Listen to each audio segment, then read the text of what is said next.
Hey, this is Nicholas with the Backyard TARDIS with some more adventures in locksmithing. And this is another one that was way back when I first started doing work for the Key Peddler. And I was the newbie. And so I'm a young guy, maybe it's probably 22 at this point. Had been maybe a year on the job, and I get a call for AAA to go out and make a key for a Ford Focus. And actually, AAA called me out to make a key for I can't remember. It was a '97 Ford something, and but I get out there and it's like a 2005 Ford Focus. So they'd given the wrong car. That was my first warning sign. So I was like, okay, well, I got to go get the right equipment because I didn't bring the transponder equipment. So I went back, got all the stuff to do the chip key, and get back out there. And this lady, she's in her 90s, and she's just off. She's very off.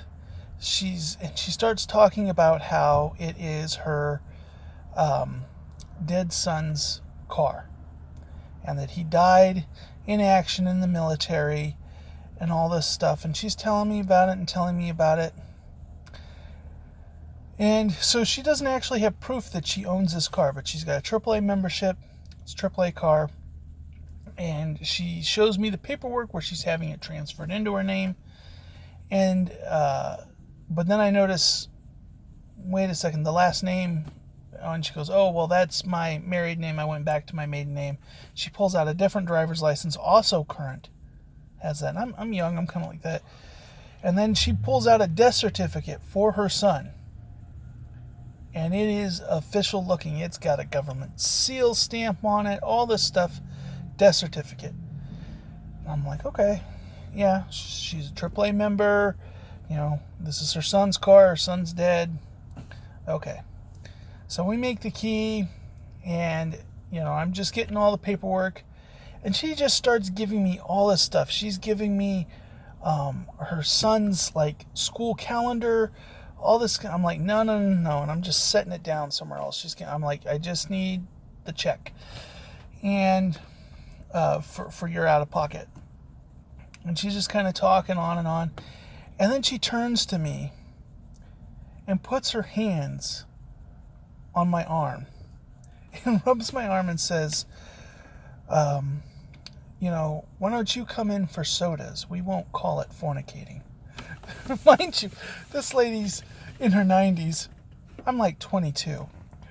So I'm freaked out. Got her to pay me. I was like, okay.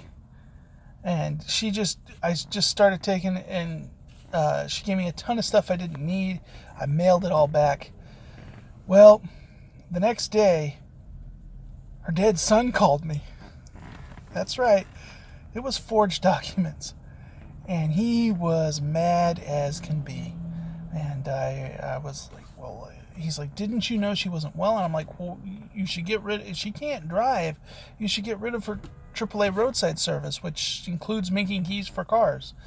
And, I said, she had a death certificate for you. And he's like, got it. So all he wanted to know is like, how many keys did you make for? And I said, I made 2.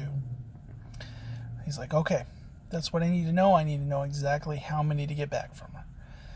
So from then on, I learned my lesson.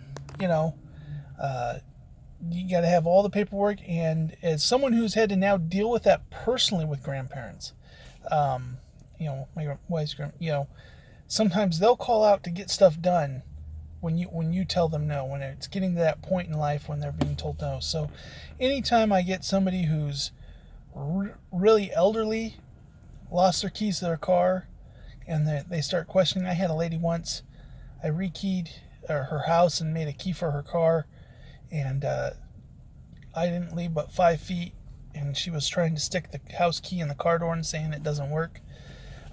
So anytime I run into a situation like that now, I get them talking, and I get them to ask them a question that they got to call their kid to get the answer, or get them to give me the number so I can call their kid to get an answer, and then I can broach the subject and usually find out that no, they're not supposed to have a key.